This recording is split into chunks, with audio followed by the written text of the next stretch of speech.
I used to think I was an artist, but I think honestly I'm a copier, because I just look at the sunset and I look at everything that's been created and it's just beautiful, and I'm just thankful to be able to try and portray it in art.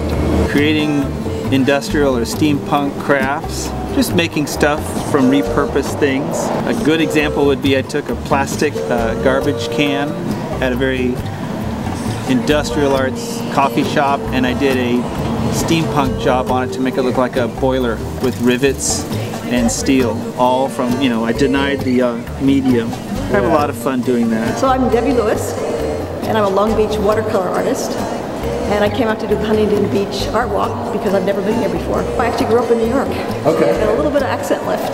And what made you want to come out here? Well, I've been living in Long Beach the last 5 years. I've done a few shows there, but I was just ready to branch out and wanted another beach area. I like painting on beach scenes.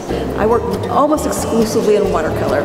That's my absolute favorite medium. Like, you know, sharp contrast and lots of color. Okay. That's like physically what inspires me. But I think, you know, the urge to paint is like, we all have this innate urge to create. And everybody sort of finds their own creative outlet. Like what do they like to create? But I think it's just natural for a person to create. My name's Kim, and I make jewelry, handmade, and it's nice because I'm able to try to enjoy what I can do, even in a wheelchair.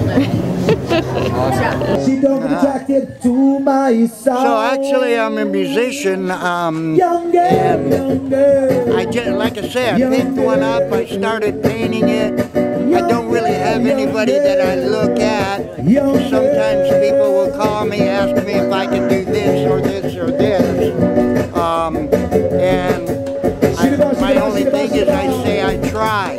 From that I wound up doing a couple of horses. I've got a wolf, I've got a fox. It just kind of expands out and what I feel like doing at the time. My name is Heck and I'm a tattooer in Huntington Beach, California. My preferred medium would be watercolor. It translates really well as far as a tattooer goes, from painting to artwork to tattooing. I would have to say my favorite tattooer is my father. He's a fine artist. He paints in oils. He probably has maybe 30 or 40 paintings that nobody has ever seen, and he's really reserved about showing his stuff. But he's always inspired me to do better and to just push forward.